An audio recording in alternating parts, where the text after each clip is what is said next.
Morning, guys.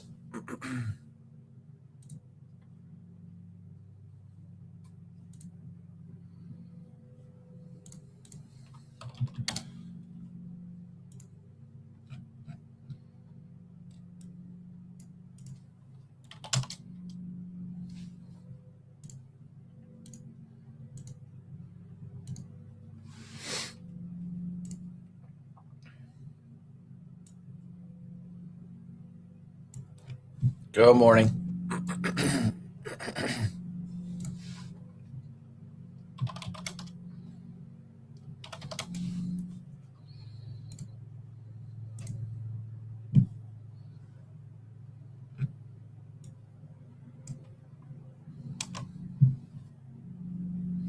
Well, NEM gap down on earnings. So for now, I know gold is trying to go up. It's up about 1% in the overnight session. When something gaps down on earnings, I just want to see it bounce back on its own. The last thing I want to do is kind of try and cherry pick a bottom, and then I can get involved if I really wanted to get long NEM. But I think that there are other gold miners that are acting a whole hell of a lot better. So I don't want to say NEM's ready to break out if you haven't looked at it in the overnight session. It broke prior last 2 days lows on earnings. So, there's that. Still looks, it still looks fairly decent. AEM obviously hanging out near a new all-time closing high. Form has been a good one. Form has been a pretty strong name. Doesn't really look like there's a whole lot to do with it here just because it's a bit extended from the 50 simple moving average. Thought form was a little bit better here, really, or even the day prior. Hut.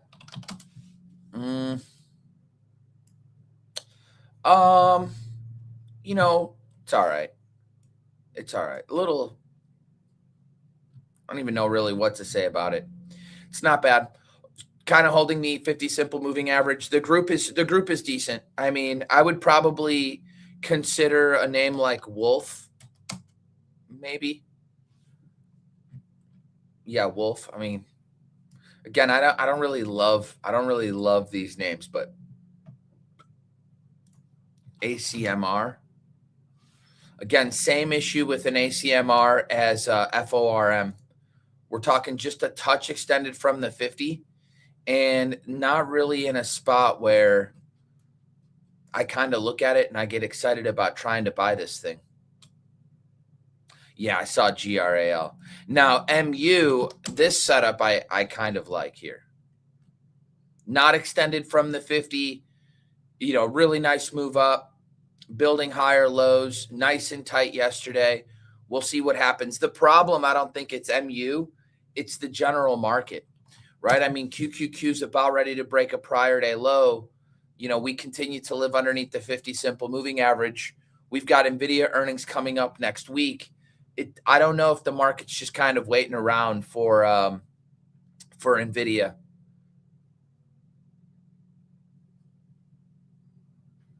I don't really keep a bias. I normally keep like a if this then that kind of scenario in my brain. I think it's easier. That's easier than keeping a bias.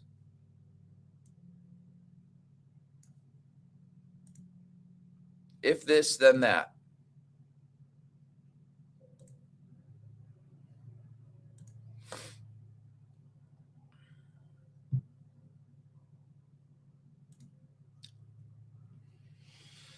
Yeah, thank you. Yeah, it'd be fun. Appreciate that. Next traders for a cause for sure.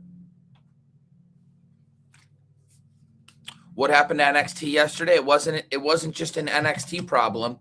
It was a solar problem, right? You saw the same thing with TAN. TAN finally had itself a little bit of a gap down and some follow through to the downside. So no, AOI was on the watch list the night before when it was this nice tight day. We've seen it now a couple of times where it'll come into the 20 basically and then give us a tight day in comparison to its like prior range, and then a breakout over that level, and then it'll come into the 20, give us a tight day, and then a breakout over that level and come into the 20, give us a tight day and a breakout over that prior day high. I didn't buy it though. I didn't buy it. You know, by the time it was trading up here, this thing is so volatile. You know, I was thinking like, do I just put on like a super small position? And then it's not really even worth it. So just kind of left it alone, which, you know, ended up being the wrong decision, obviously. How do you scan? They're on your radar. They should be on your radar. How do you scan for undercut and rallies? They should be on your radar from the evening before.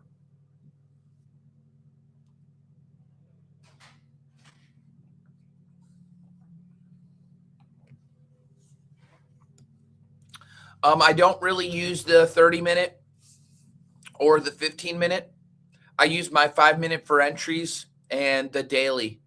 Sometimes the 60-minute for entry as well. Or once I'm in my position, if I want to take like a smaller trail on it, I'll use the 60-minute chart.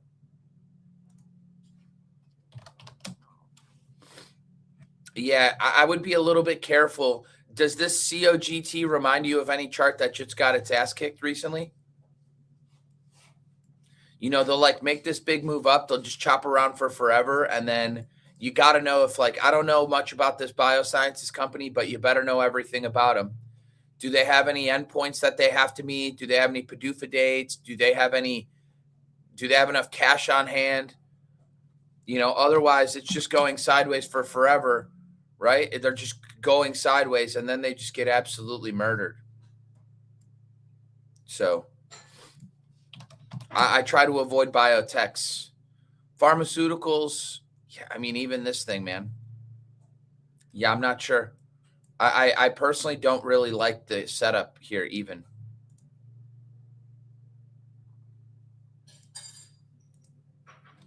It's just kind of channeling higher. Need price to flatten out somewhere. Here maybe. Trade under this level for, you know, one more higher low and then get going. What do I think of crude oil condition from now regarding us? I don't think about it like that. Look, a lot of the crude oil stocks were already in uptrends before. A lot of the crude oil stocks were already in uptrends well before the Venezuela news, well before the Iran news.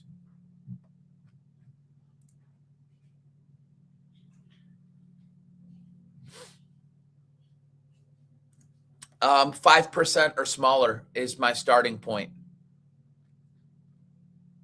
Yeah, 5% or smaller is how I size my trades as a starting point.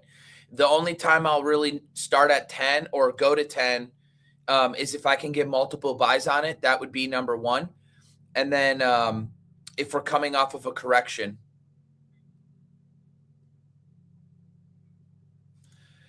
Yeah, something like AVGO feels like a stage 3 top trying to go into stage 4. Can't say for sure, but I'm already short this name. Yeah, FCX, HBM, these were both on my watch list last night. You know, we'll see kind of what happens. I'd like to see them take out Wednesday's highs. HBM, similar story. But yeah, you know, now this HBM is gapping down on earnings.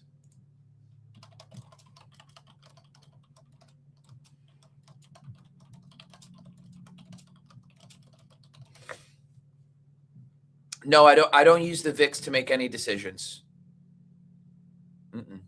What gives me conviction in the market is the amount of clean technical setups that I understand and that I'm seeing, and then the amount of follow through that I'm getting.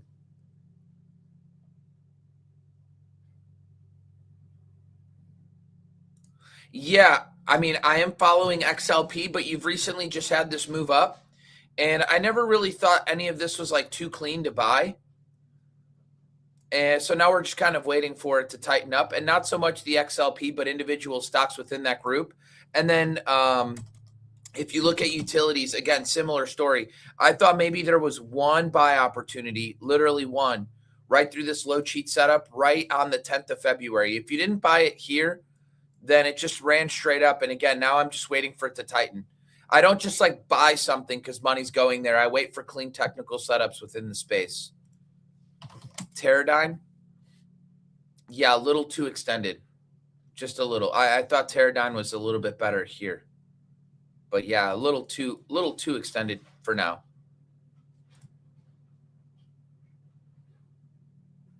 Yeah, I'm here every morning, brother, except for next week, wedding week.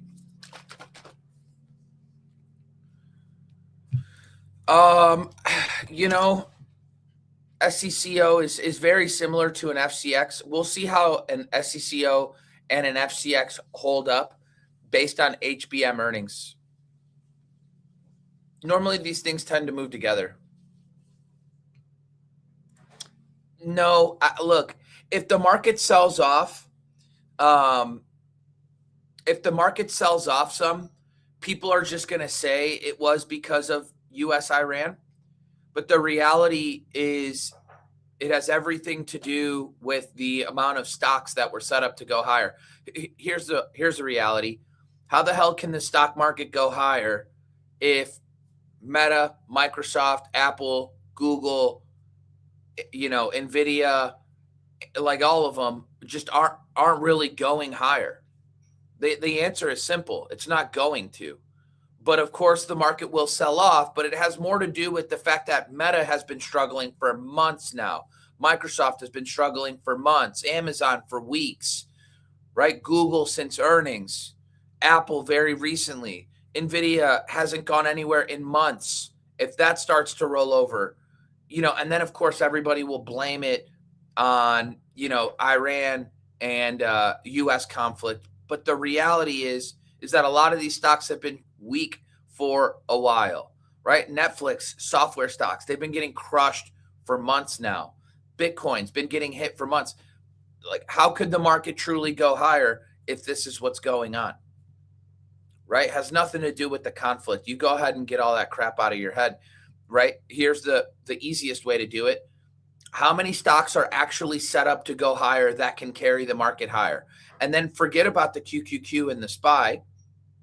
What individual groups are actually set up to go higher? If the answer is energy, focus on energy. If the answer is aerospace and defense, focus on those. If the answer is industrials, focus on those. If the answer is materials, focus on those. But again, the names that have the heaviest weight to the S&P 500 and the NASDAQ, those have been struggling for a while. And so we've been seeing this rotation where you've got a bunch of these other stocks going up in the S&P 500, consumer staples. You've even seen regional banks, trying to go higher recently. There's all these other parts of the market that are working, but the biggest are not. How do I define a stage 3? It's after something has made a big move up, right? So you zoom out on Palantir, right? So this down here is called stage 1. So this fall is stage 4.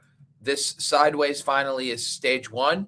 When you get back above the 200 and even on earnings, that's really good. This, as long as it's above a rising 200, is stage 2. Then eventually you make a huge move, you consolidate again, and then eventually on earnings, you try to gap up and you fail at the 200. Now we're going into stage 4, right? And you've seen something very similar as ANF way back here, right? You go through this period where it's finally basing, stage 1, gets above the 200 and starts to trade above, gap up, stage 2, above a rising 200 is all stage 2, starts to chop sideways, stage 3, right? And then breaks the 200 simple moving average on a pickup in volume, and then it starts to go through stage 4, right? And you don't really want to own any stocks in stage 4, right? Because they could be in a downtrend for a really long time. And, people are over here just continuously talking about Robinhood, and Robinhood looks bad. Yeah, sure. At some point, is Robinhood going to try and rally up? It probably will. But for now, it's in a downtrend and pretty crystal clear at that. Is it possible to grow a $500 account in your community? I mean, you're going to learn something. That's the important part. I think, you'll probably, if you're a brand new trader, look, you got to look at $500 as part of your market tuition, because you're going to do things regardless of, what you're taught, just because you're going to be experimenting. You're not going to really be using tons of great situational awareness. You got a lot of learning to do. If you only have a $500 account, it's likely you have a lot of learning to do. And that's completely fine. But if you listen, it should take you a long time to blow that up, and then you learn a lesson. And then the next time because $500 just isn't that much in the market. I mean, it's very difficult to only take $50 positions. So, but yeah, you could learn a ton. And that's the important part, because once you learn the knowledge, it's something that sticks with you forever. Right? I would say forget about the money. You're not going to take $500 and turn into a multimillionaire in a year. That's just not going to happen. Right? But could you meaningfully grow that money over time? I think you can, yeah. But you're not really focused on getting rich and surviving off of trading with a $500 account. You're focused on learning something.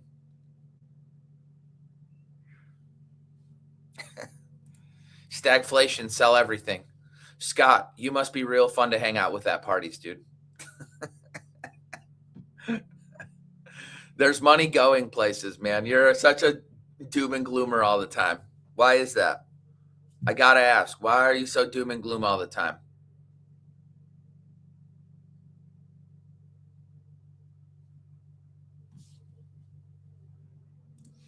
Where would I have shorted Tesla? I don't think that I would have. Yeah, I mean, maybe on this failure of the 50, if I were going to. I don't really think I would have shorted this name.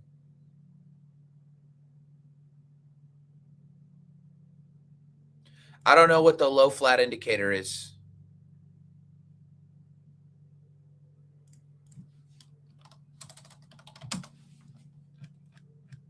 Olin Corporation. Yeah, going through stage 1 as well. Not really a special chart, though. I normally wait for these things to start an uptrend on their own, and then I'll look to buy them. Yeah, IBB is holding up, XBI as well. And this is probably the only way I would play biotech, because it wouldn't be through an individual name.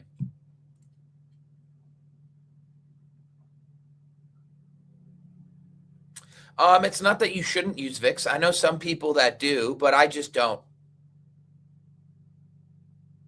I also don't really find myself trading low floats. Do I use the low float indication? I don't really find myself trading low floats. I'm not into moving stocks on my own. I'm into trading, like institutional names that I can be in for a while. I mean, I know it's fun to catch like a move that, can just move 100% in a day, but normally those aren't on my radar the night before. That's part of the problem. And I don't find myself buying stocks, like off of a whim the next morning, like, oh my God, they had great news. Oh my goodness, they're only a 2 million share float, right? 2 million share float and $7 doesn't equal enough dollar volume for my portfolio. Yeah, well, PAAS, yeah. I'm not going to be chasing these gap ups, though. If you bought it off the 50-day, great. That's the best way to get involved into these commodities, is pullbacks to ascending moving averages. Up 4 days in a row, I'm not really a buyer.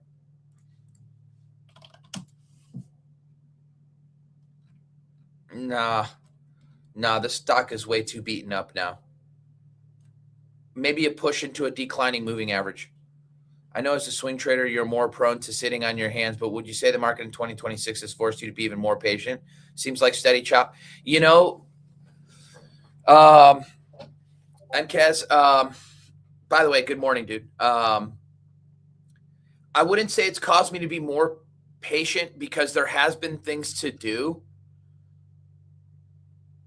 How do I say this? I have slightly overtraded this year, especially in January. I also knew I'm comfortable swinging both sides of the market. So it's like, I also knew that, there was an opportunity in silver. I knew that there was an opportunity with the energies. I should have owned more energy stocks, and energy still continues to remain a focus. Shorting software has been fairly low hanging fruit. But yeah, this market especially, February, I've been trying to get myself repositioned, just tons of small paper cut losses. Fortunately, I've had some better wins than I have had losses. But I just think it's not so much that it's forced me to be even more patient, because there are things working. I think what the market has forced me to do is just size down even more, right? That's the thing. I've been literally just sizing down even more, like going to just sticking to 5% or 3% positions.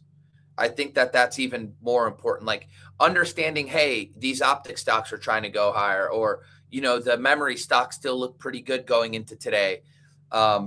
And then if I'm going to take anything, it's just going to be an even smaller size, because I recognize how choppy the market is. But that doesn't mean there hasn't been opportunity, because there has been. And then I also think too, Nick, instead of going after stocks on breakouts, changing your entry tactics a little bit. Like, for instance, something with PL isn't a traditional breakout. I bought it on Wednesday, but I thought that buying it on Thursday last week was even better as a UNR. So you'll get your low, and then you'll get your undercut and rally. So you have your low, and then you get your UNR, right? I think these are kind of the spots. Alcoa did the exact same thing. So it's like you get your low, and then you get your UNR. So like changing your entry tactic a little bit, because it's not that some groups aren't trying to go higher.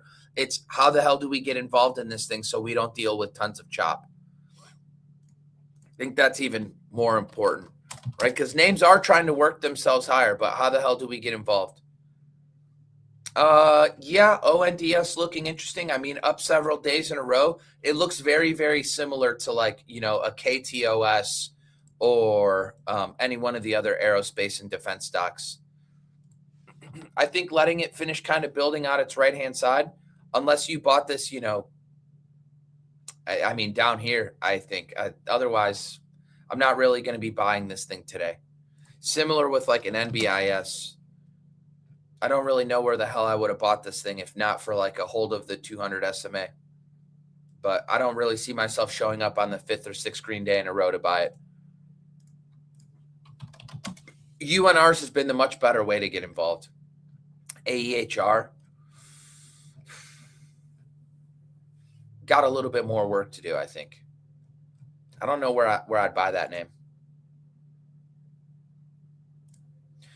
Any strategy on how making money during a heavy and long crash market, please?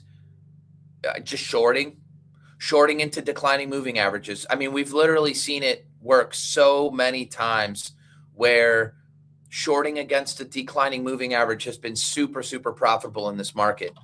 I mean, Uber, right? Look at shorting against the 50 once, shorting against the 50 again. Look at what they did to even an MSTR, where you would have shorted when it lost the 200, short it when it got to the 50. Coinbase was the same thing. Short it when it hit and reject the 50. I mean, even Apple, right? Even Apple. Look at what they did with this thing a couple days ago. A bounce into the declining 50, and then look what happened. Here's your entry right over here.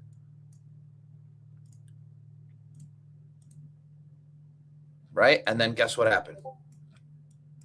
And now a gap down. So yeah, shorting into declining moving averages. Look at what they did with XLF, right? It hits the 200, or it hits the, guess what? The flattening 50. And there you go. If you really wanted to short, right? What's wrong with this spot right here? Nothing. It's just about recognizing your setups and trading them. With your stop at high, never got hit, and then just a nice unwind. And then all of a sudden it rallies back into literally sharp rally right into the 200. Then what happens? Gives you a 620 setup. So you just have to study your entry tactics for potentially shorting against declining moving averages. But even Apple, it's exactly how I got involved in AVGO a few days ago.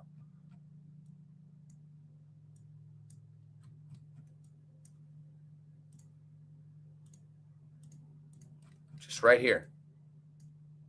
Very simple. With your stop at high, right against the 50. And then what does AVGO do? Just rolls over. Now, I didn't cover any down here, unfortunately, but But yeah, same thing. Same thing. Do I think the QQQ is developing the stage 3 or too early? It could go either way. My two thoughts are this: either the QQQ is getting ready to roll over, and we're going to get pulled down by semiconductors after NVIDIA earnings, or software, cryptos, and mega caps are going to start to bounce, and then that's going to be a good lift for the QQQ. I have no dog in the fight. I don't really care one way or the other. My preference for a tight and inside day, or a doji of just a few tight days in a row. It ultimately depends on where the stock came from before that, right? That matters quite a bit. Would I take long on gold miners now? I wouldn't be chasing them up 4 days in a row. No. A lot of these names, like AEM, for instance, like I'm not going to be chasing this thing without it building out the right-hand side. It could just go without me. And I'm fine with that, but I'm not going to be, just kind of buying a V-shaped recovery into highs.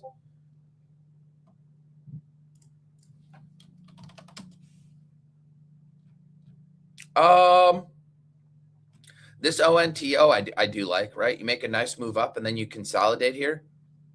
Not bad. Gapping up on earnings too. Earnings weren't all that good and it's gapping up. Interesting.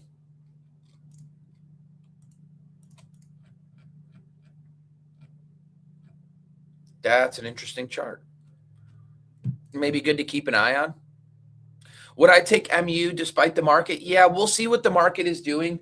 But if MU triggers through those highs, so like if MU could take out yesterday's highs, then we'll see what the market looks like by the time this thing triggers. We'll also be keeping an eye on SanDisk.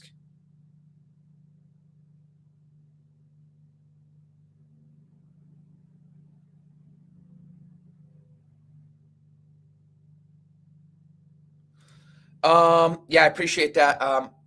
When I was talking about XOM, yeah, just a lot of people were ignoring this base. So when I was thinking about XOM in here, the reason I was talking about it is because you had so many other commodities going up. So one, this chart had made a huge move up. Then it consolidated for years. And then we're in the middle of a huge commodity bull cycle where you see gold, silver, platinum, palladium, copper. You're seeing all the metals ripping. And at that point, I started to think about, you started to even see like uranium going. And for me, it was just like a quick thought of, okay, oil and gas seem like a good commodity that can very well go next. I'm seeing a humongous base within ExxonMobil. I'm watching it kind of build these higher lows back up the right-hand side. And I thought to myself, this thing could very well break out. And if it does, it would be a huge breakout. But why would it break out? Why is ExxonMobil acting well when crude oil isn't acting well? And then I said, well, they're also a natural gas player, but nat gas isn't acting well either. But then I thought to myself, these data centers need to be powered. We don't have a big enough electrical grid. So it's going to be solar, wind, oil and gas, right? It's going to be diesel generators, nat gas. And I thought ExxonMobil with this beautiful base fit the bill. And I knew commodities needed to be bought on weakness. And then that's exactly what I started doing with ExxonMobil, was just buying it on weakness. And then, it was fairly easy to, get long on this name. So I bought this thing originally on the 28th of November, and I got stopped out on the 16th, which coincided with like a hard low in crude oil. And then the very next day, that push up got me interested again. The week close followed by the gap up. And then I saw this when it held the 50. I got it on this day using the 50 as my risk off, and I bought some more on the 22nd. So it was just a matter of getting myself positioned, and then it was off to the races. Should have added more right here, but, all good. But it's just about sometimes thinking outside the box, right? And understanding the asset class you're trading, and that you kind of have to buy some things on weakness. Thoughts on Kava? Let it establish itself above the 200 first. and then the 200-day to be actually turning up. You got plenty of time for that to happen.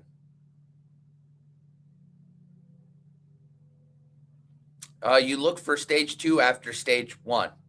Again, you can go back into a stage 2 uptrend after a stage 3, but you just got to go ahead and break highs. XLRE, oof, a little sloppy, but maybe. The REITs. FCX, it'll be interesting to see what happens with FCX based on this HBM. No, I'm neither right now. I'm not long or short gold or silver. I do continue to believe that silver has topped, but it just acts a little bit better. It just acts even a little bit better than I think it should, but doesn't really matter. I don't have a dog in the fight at the moment because I don't have a position. I've tried to reshort it a couple times via GDX, and it just hasn't worked, man. I've just been losing my ass.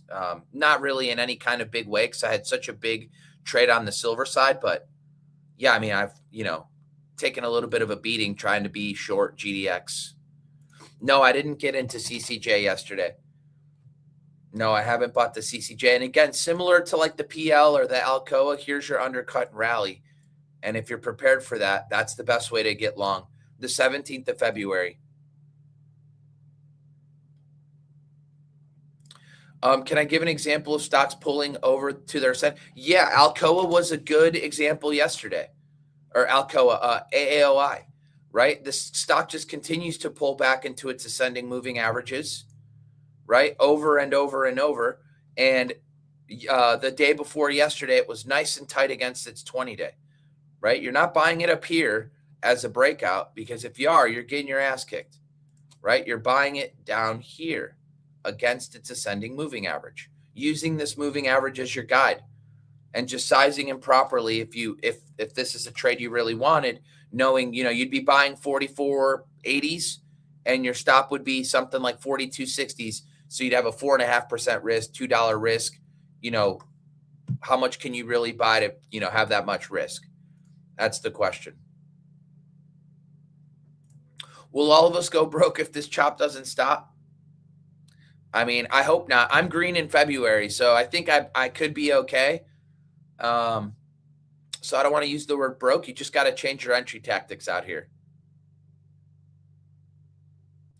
When alerts for two stocks in the same group like PL and Rocket Lab both go off, how do you decide which to take? Well, if the setups were identical, then I would go with the one that's got a better story, better earnings and sales, and better price action.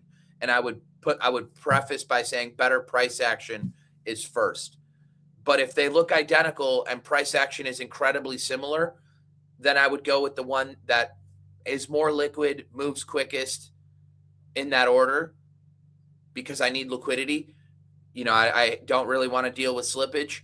And then, which one has better earnings and sales?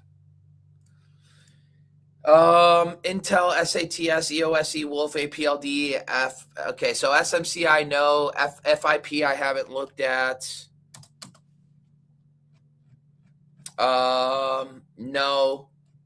Needs to show a little bit more strength, and this thing is super, super illiquid, so definitely not.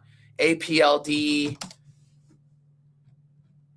no. NVIDIA just cut their whole stake, too. We'll see how they act. Wolf, not bad. Intel, I don't mind it, maybe off the 50-day. And SATS should be moving like PL. I have this one on my last night's watch list video. EOSE, battery stock, kind of acting like shit for now. VSCO, CoreWeave, Zim. Zim's a buyout, leave it alone. VSCO, not bad. I'm not really buying this again. I mean, I like the tight day. VSCO may be the best of the bunch on that list. And CoreWeave, I would prefer NBIS. And then speaking of NBIS, yeah, let's just see if we can give like 2 little pullback days. And then next week we can buy it as a higher low. ICHR, Yeah, I've been kind of keeping an eye on this one. It's just too illiquid for me, though, unfortunately. This iCore Holdings. Yeah, unfortunately, it's just too illiquid. I need like over $100 million in daily dollar volume. This one doesn't quite have it.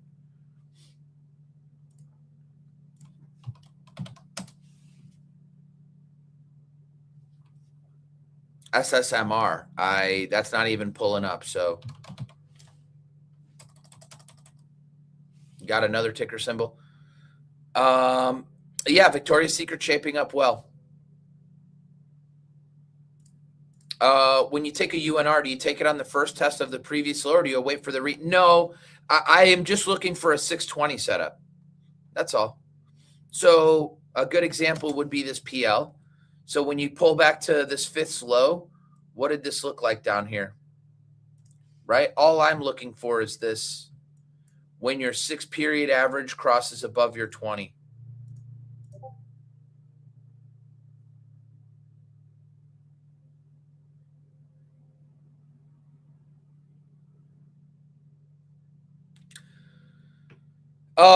I could imagine Christian Koulimagi's doing fine in this environment. Know why?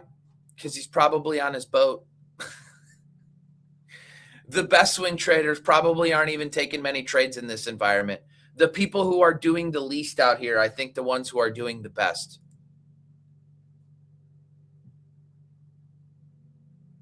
Or the people who are buying UNRs. Right? If you're buying undercut and rallies, I think that those people are doing even better. Yeah, Intel I'm watching against the 50.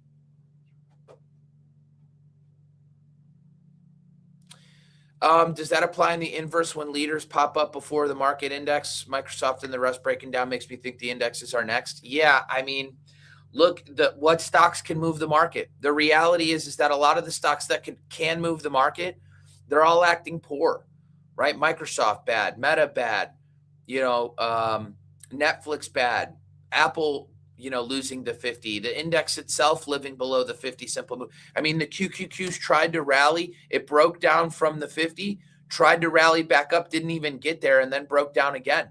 The last thing we really want to see, I mean, and look, it doesn't matter. The market needs a breather. I'm still of the opinion that the healthiest thing that could happen is we don't even get to the 200. The healthiest thing that can happen is we get all the way down here, right? That would be at some point we come all the way down here, just like we did here. You've got a high, you rally in a big way, you eventually go and retest that spot.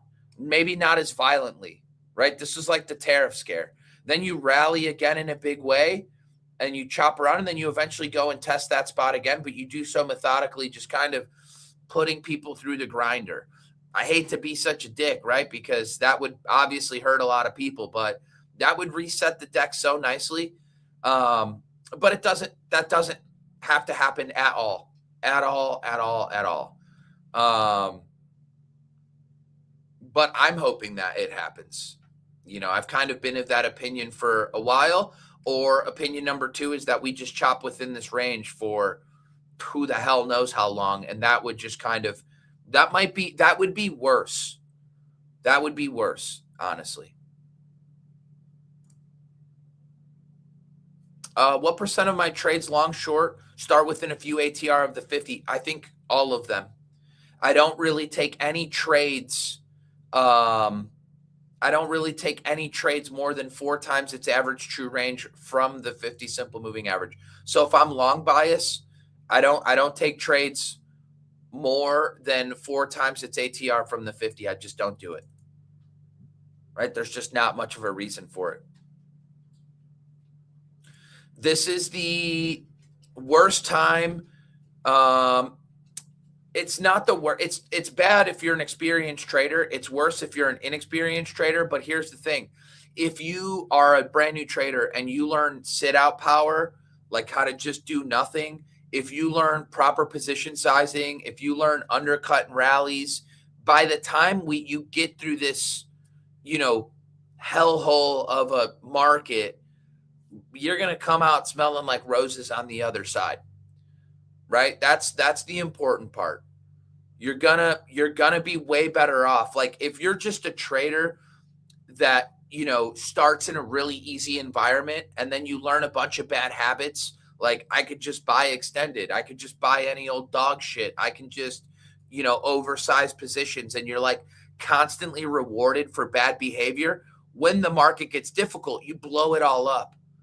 But if you're struggling right off the bat because this is the environment that you started in, all of a sudden, you're struggling, but you're like, hey, man, this is my real money. And you don't really have money to lose. So you're learning alternative entry tactics. You're learning about proper position sizing. You're learning about, buying a UNR, as well as fantasizing about, what a breakout would look like. But then when the environment changes and things get easier, all of a sudden, you're going to be printing money because you'll have learned patience. You'll have learned position sizing. You'll have learned alternate entry tactics. It'll just feel way different because you'll feel like a genius. Everything you do, you'll be like, oh my God, this is the difference between a crappy market and a great market. When you're brand new and you start in a great market, all of a sudden you're just like, I just take massive size and it works. I just chase stocks and it works. Yeah, right. And every bad decision you could ever make gets rewarded with money. When the environment gets hard, you give that all back. And that's a shitty feeling, right? Like, imagine having made 100K and then you just gave it all back. Imagine losing 5K, you learn a hard lesson, and then when the market gets easy, you're just not a loser anymore because you're now doing things the right way. So, long-winded answer, but this environment's actually great for learning in, because if you're a brand new trader, you're not even doing much. You're just studying, right? You're just studying. PLAB has earnings next week, so probably just a good leave alone. FCX. So I think one of the things that you should also be looking at is copper futures. And copper futures don't look like much of anything right now. In fact, they're just living underneath the 50 simple moving average. I'd have to look at COT data, but I want to say copper futures are maybe just a touch crowded. Let me see. I've got some COT data here. Hold on. COT. Copper. It's not very crowded on the long side anymore. It used to be more in December and it was still going up. So it kind of peaked in December, went a little bit higher. Positioning has come down just a touch. It's still a little bit crowded on the long side, though, more than the other metals. Yeah, I'll watch SNDK. I don't know that I necessarily love this as a high type flag, but it's not extended from the 50 too much anymore. I prefer Micron. Micron's not extended from the 50. That's why I like it more. Besides software, there is not other sector where money is going to flow away. Well, I tried shorting Bitcoin. I tried shorting MSTR, and I was just early and I got stopped out. So I was just early by a couple of days and then I didn't reshort it. Trust me, dude, it's like my biggest regret. I tried shorting this against the declining 200 simple moving average. I caught this little fade. I then got squeezed out and I didn't reshort it on October 7th. Trust me, that this one hurts because I dislike DeFi. And I was talking about this one as a short in August. Yeah, that kind of sucks. Yeah, I would trade REITs if they have clean setups. VICR. Well, down a little bit on earnings. Not what we want to see. Yeah, you'll have to let it tighten up. You get gap downs like this on earnings, no good. No good.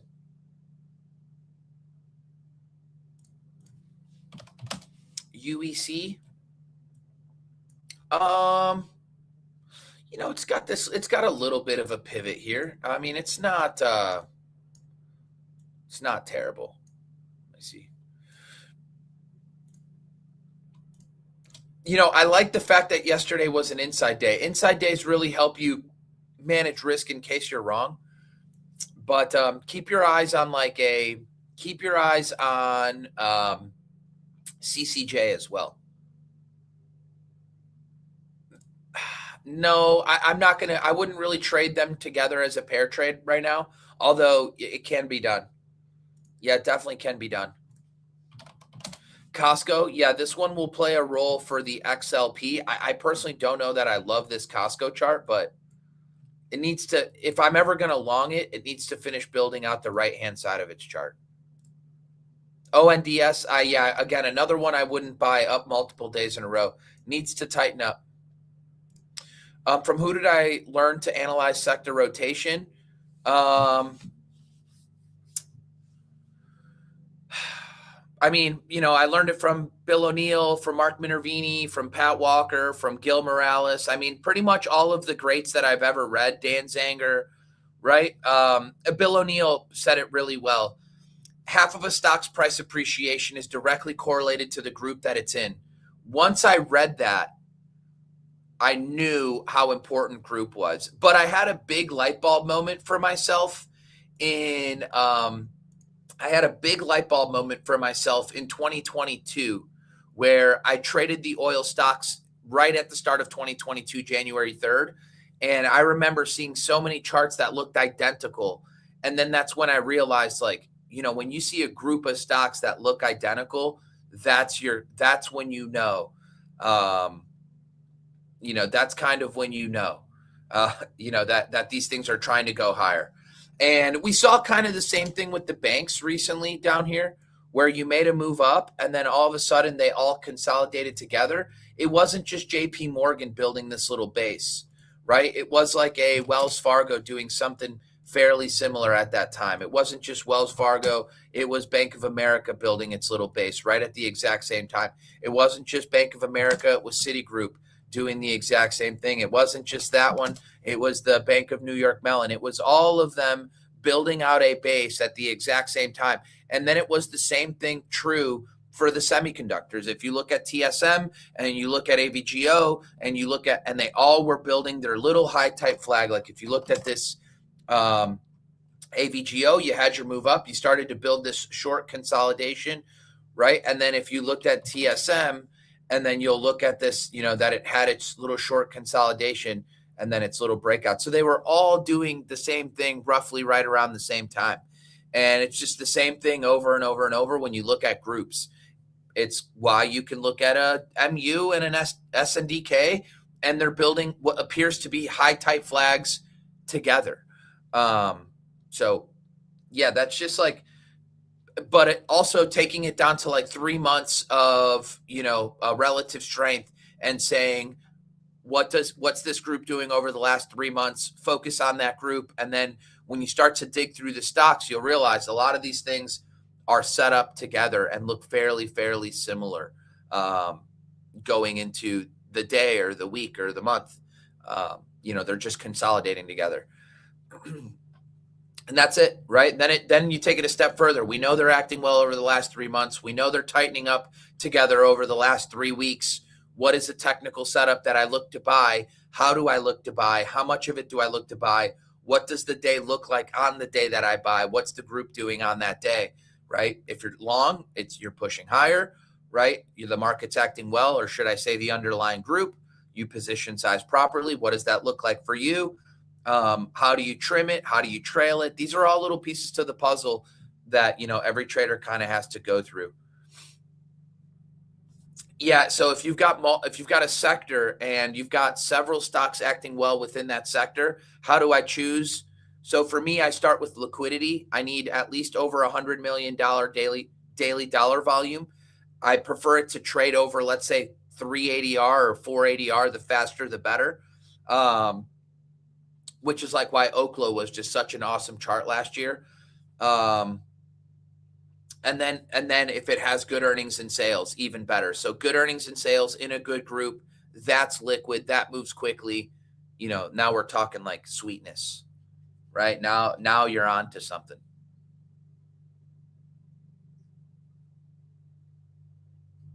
No, yeah, I only trade US based stocks. We should take profits more often in this market. It depends what you're trading, right? I look at XOM and I'm over here sitting there thinking to myself, man, I wish I didn't trim a damn thing.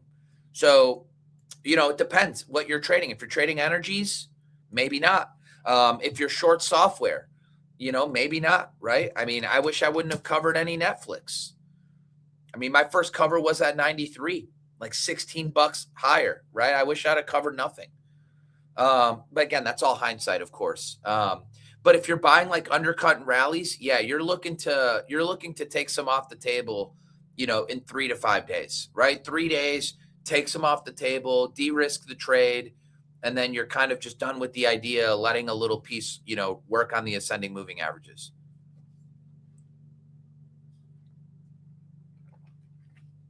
What was my entry on XOM? Here you go. Right here. So it closed below the 50. You had the push right back up above the 50. This next bar held it. I bought it on the 19th, taking out a prior day high with my stop at the 50. And then I bought more, taking out this day's high right there, right, with my stop staying at the 50. And I just knew that buying weakness into ascending moving averages is the way to go. I mean, look at how many times this thing held the 50. Here, here, here, right? Just kept doing the same thing. And here. But of course, they're commodities. They're not going to make it, like this super easy peasy thing for you to just get into, right? Commodities tend to be a little choppier, but the thesis didn't really change, right? The thesis was the same all along. So long as you were holding above the 50, it's a name that I wanted to own. So guys, got to get my butt moving. Hopefully you guys all have a super awesome weekend. I will be here for just Monday next week. And then I've got my wedding ceremony next week. So I will be off the desk. I will probably be sharing some thoughts while away on my wedding for sure, but I will not be trading. And I will see you guys then the following week on Tuesday, I want to say. So thank you guys. I appreciate it. And I will have a super safe trading day and a great weekend. Any questions, you guys know where to find me. We'll talk to you guys soon. Later.